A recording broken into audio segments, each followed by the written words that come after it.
Hey guys! Sorry for keeping you waiting that long. Again.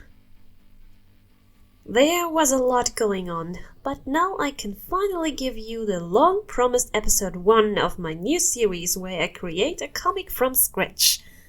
Or at least I try. Also, a little disclaimer, if my voice isn't moving along the whole time, then I'm sorry for that. You might hear a lot of coughing and stuff.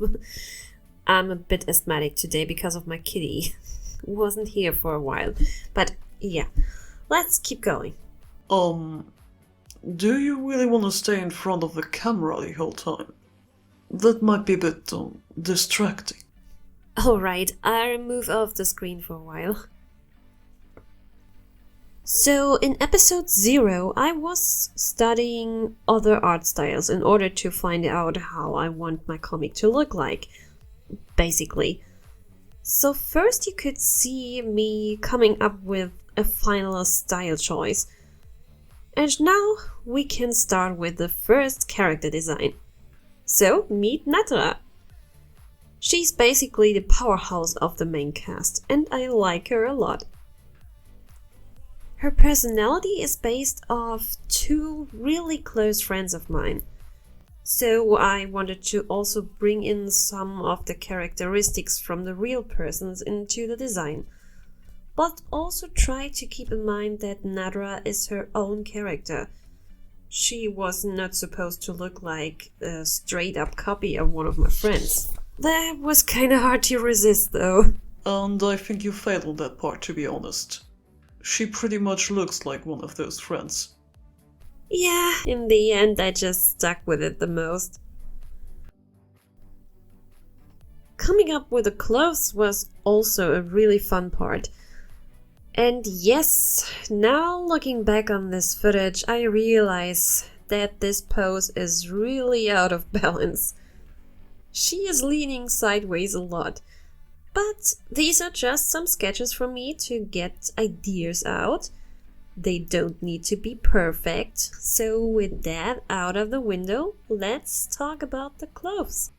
As you could see, I used a few references as inspiration for a dystopian look. Because I already know that the world Nadra lives in is a really nightmarish, almost surreal place. So the life of the humans there is really dystopian-like. The environment your character lives in is affecting their design a lot, but also their habits, their job, etc. Something to keep in mind here was that she is hunting monsters a lot. So she needs to be protected, but also light enough because I picture her more as an agile type. And she will get an animal companion that she can ride on. So I really needed to find out some pens that would work for that. But the typical riding pens weren't really something I wanted to go with. I like the idea with the scarf a lot. She could use it to cover her face as protection from sandstorms in the desert areas, as well as her goggles. I absolutely loved the idea with the goggles, even though they are a pain for me to draw sometimes. But I ran into a problem with that. Because I was also picturing her wearing glasses. She's supposed to have a weak side. Of course, I could just say the goggles are like glasses, but if she wears them the whole time, you would almost never see her eyes. And showing expressions would be super hard this way. Normal glasses wouldn't be that practical in a fight though. So in the end I decided, yes, her eyes are weak, but either I won't give her glasses at all because she can't afford them, or she's just wearing them in town and when she's out she tries not to rely on her eyes too much. Something like that. Next on the list was her weapon. You will see me changing the design a bit at the end. I wanted to have something that's flexible to use. Something to use for long-range attacks that could also be used for close-up fights. Wait, that's called melee in English? Didn't expect that. Anyway, I decided to use a Kusarigama as a main inspiration, but also a little bit of a Tessin, a fighting fan. So when Nadra is using it for close combat, she can split off the blade. I'm not sure if that would be so practical in an actual fight, to be honest, but it looks cool, doesn't it? I'm also not sure how often I will draw this though. So here you can see the almost done design. Like I said, I will change it a bit later. Then I sat down to design the goggles for real. Don't have to tell much about it, let's talk a bit more about Nadra. Like I said, her personality is inspired by two friends that I admire a lot. They have some character traits I really would like to have. One of them is struggling a lot with mental issues and doesn't think too high of herself most of the time. But despite that, and the fact that she's even smaller than me, what means a lot, she shows a lot of confidence towards other people and is never scared of telling you what she thinks. In Germany, we would say that she is wearing her heart on her tongue, basically meaning that she doesn't hide her feelings. And she doesn't give a damn about holding back her temper. So if she's pissed off, you will most likely hear it loud and clear. She also has a very funny, goofy side to her and is a bit of a nerd. I'm not sure yet how much of that part I will incorporate into Nadra. I don't see her as the goofy type, but I might give her some sort of an obsession to make her a bit more real. Showing some layers, you know? The other friend is someone I view as really competent and organized. That part is also something I see in the first one I mentioned. Anyway, she was already going through a lot, but manages her life pretty good. And even though she is the same age as me, she appears a lot more adult than me. And this has not just to do with the fact that she is way taller. Even though she managed to keep the child inside her heart and loves to geek out about movies and series, she is mostly grown up. She's also caring and responsible. She also can have a short temper, but not as much as the other friend I mentioned. The most of the time she's pretty calm. Both of those friends have a really good comprehension and are very practical, which I envy a lot, by the way. So Nadra will have a lot of those traits, but we'll come back to this later. Let me get back to the design part a bit. After I knew how the weapon would look like, I could finally finalize the outfit. Then it was time for the colors, and that's the part where you guys came in. I couldn't decide on a color palette for Nadra. All I knew was that I wanted her to be a redhead. But which kind of a red, and what about the rest? So I made a poll on Instagram and on my WhatsApp. Sadly though, I have forgot to record the coloring process, but I will show you the sheets right here. At the end, those two became even. So I needed to do the final design choice for myself. I will keep it a surprise for later. After that, I did a head turnaround. There I painfully discovered that drawing those goggles from different angles was harder than I expected. A posing sheet also seemed important to me, but I kept it super rough, just getting some ideas down for her typical body language.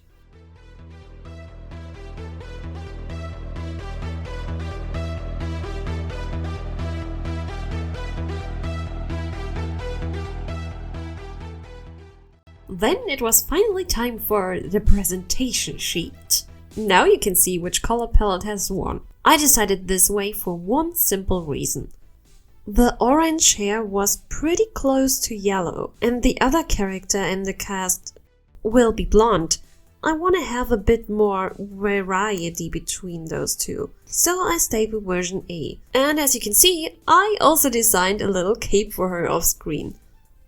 Also, here you can see that I changed the chain of the weapon into a wire that can get pulled out of this round battery thing. I don't know how it's called. This way I can easily have the weapon all kinds of range because you can see how long it actually is. And it's also more practical to attach to the clothes this way. So here she is, Nadra, the huntress. Until her own call to action moment in the story, her life is just always about finding out how to survive another day. She appears in a more, yeah, whatever, I don't care attitude, but if you dare to anger or annoy her, well, good luck. But when she becomes your friend, she will care a lot about you. But when we first meet her, her animal companion is her only friend. Life told her that when you love someone, they will die anyway. So she is not interested in getting too close to someone. Obviously, that will change. A few details about her description might change in the future or get a bit more defined. So this is the most I can tell you about her in the moment. But yeah, this is Nadra, guys, and I hope you like her and her outcome. Yeah, I know the scribbly lines and stuff, but I decided to let this be a stylized choice for this particular comic because, you know, I kind of like this rough look for the story because the world is kind of rough. I don't know, I'm off script now, so those are just some thoughts that I let spit out of my mouth because I wasn't sure how to write this part. But yeah, I hope you like Nadra. As I said before, I definitely like her a lot, and I will like her even more when I defined her a bit more. But yeah, as I said, this is what I can give you for now on informations, and this is how she will look like.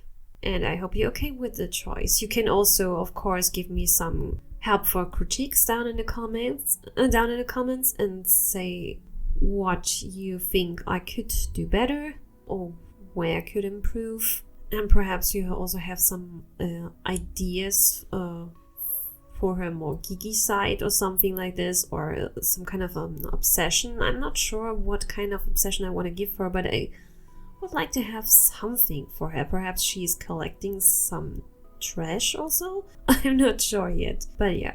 Also, little disclaimer again, sorry for being late again. And I can't promise that that will change.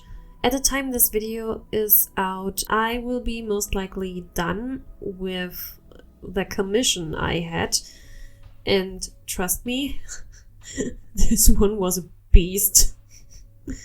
Yeah, but I guess when the video is out, I will be finally finished with that, so might have a bit more time again. But as far as I'm done with it, I will just give me a little time to breathe and then jump into the next opportunities, because I finally found out how to actively look for commissions.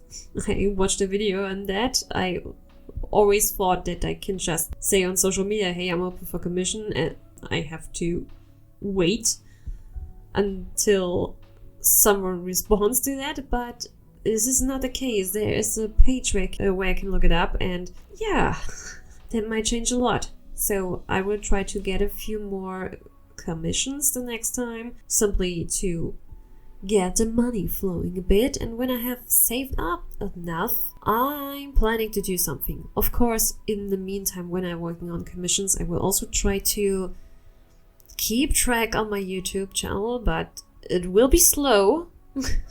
So don't expect the next thing just a few weeks later or so. But when I feel like I have saved up a lot and I could maybe take a break for a while, I'm planning on doing a little what was the word that I'm searching for? Seems like I need to cut this. Experiment. I need to do I want to do a little experiment after that. So I'm planning on doing a YouTube month.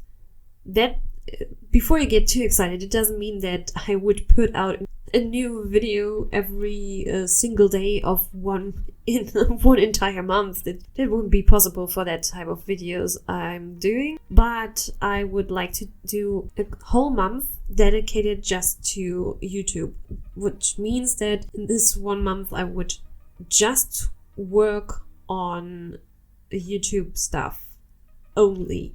So completely submitting to everything that has to do with YouTube, recording videos, editing videos, doing voiceovers, doing thumbnails, writing scripts, nothing else, just doing that stuff. And I want to, first of all, I want to see how much I can done in that time. I also want to try to put out as many videos as possible in that 1 month, but I also want to have a bit of prep work done so that I have something to put out later when I don't have the time to actually produce something again. But that said, yeah, this is one of the reasons, and the other one is also I want to see how much that would change for me when I bring out more videos more often. I mean, I couldn't stay with that the whole time because I just want to do this 1 month, like I said, and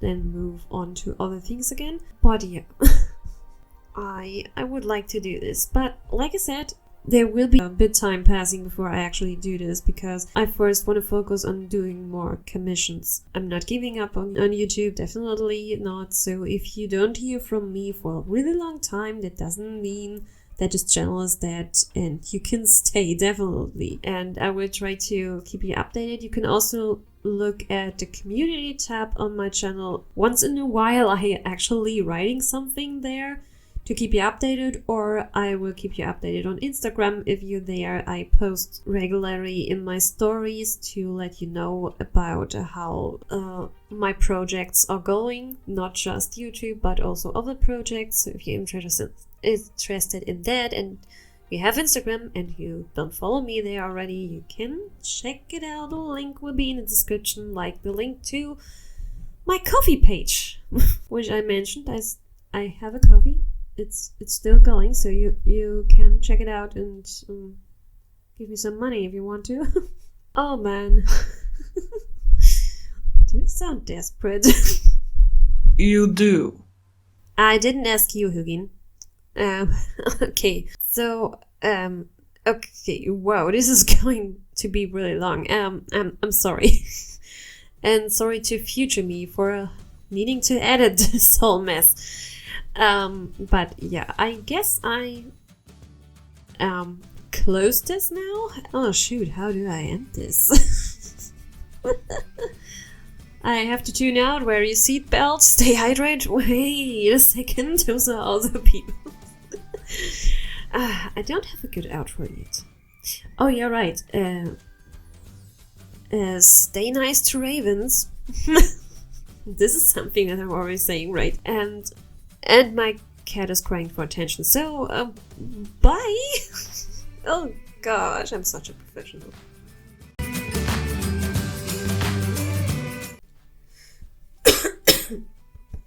Me.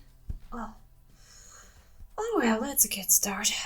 Oh, don't worry guys, just allergies.